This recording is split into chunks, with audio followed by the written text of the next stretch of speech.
Hello everyone, we're back with another great question. Let's get straight to the solution.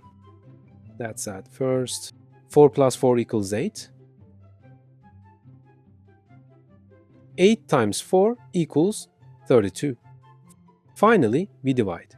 32 divided by 4 equals 8. If you solve the question this way, you'll get an error. The rules we use when solving these questions are called order of operations. We code them as PEMDAS.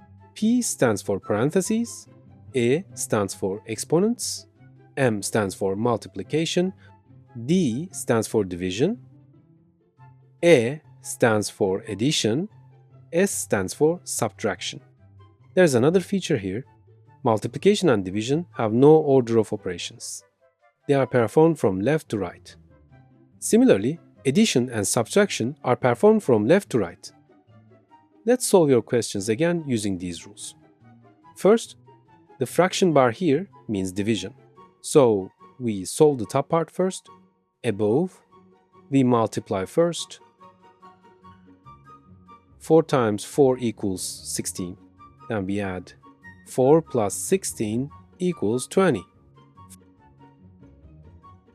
Finally, we divide.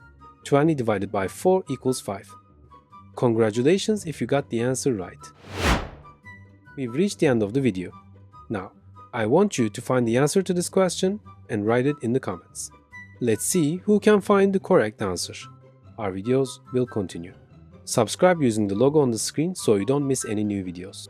You can access other videos in the boxes on the site. See you in the next video.